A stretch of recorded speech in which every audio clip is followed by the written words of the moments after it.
A master of the fashion world among masters of the Renaissance. Karl Lagerfeld's fashion photographs embedded in Florence's Galleria Palatina in the Palazzo Pitti. The German designer was supposed to lead the way through his own exhibition, but ultimately didn't, leaving others to judge this retrospective on his work. I think the exhibition is fascinating because I know that Karl knows so much about the history of art. As he knows about books, he knows about everything. So the cultural references are very interesting. The exhibition is entitled Karl Lagerfeld Visions of Fashion and includes 200 pictures. They form a stark contrast to the world-famous art collection of the aristocratic Italian Medici family and the centuries-old architecture of the Palazzo Pitti.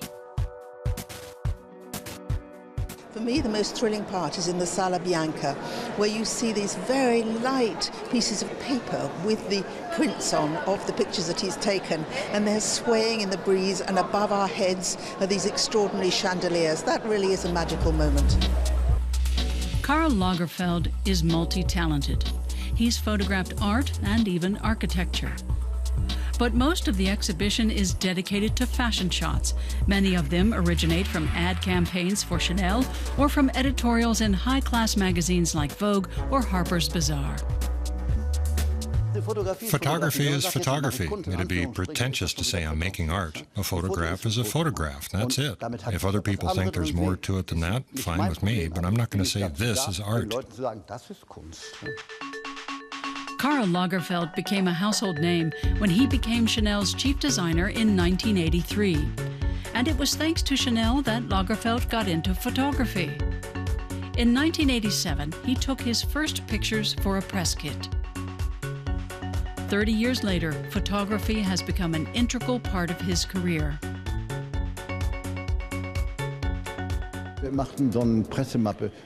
We were making a press kit for Chanel, but I didn't like it.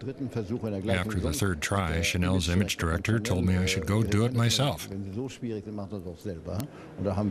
So I rented a camera, hired an assistant, and got started. The first picture I took was of Inez de la Fressange, and it suddenly turned into an industry. Back to the Palazzo Pitti in Florence. The Palatine Gallery and the Uffizi Gallery were built in the 15th century.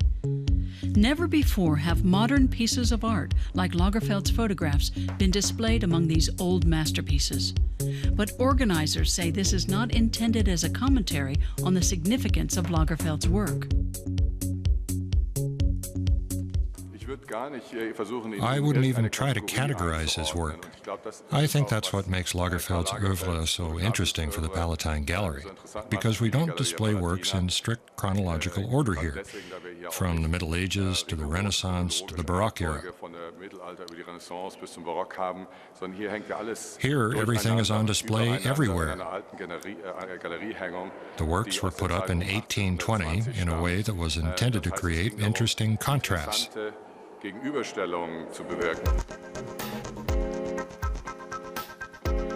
Karl Lagerfeld's tour through his own exhibition lasted all of 20 seconds. Luckily, his photographs will be on show in Florence for much longer, until October.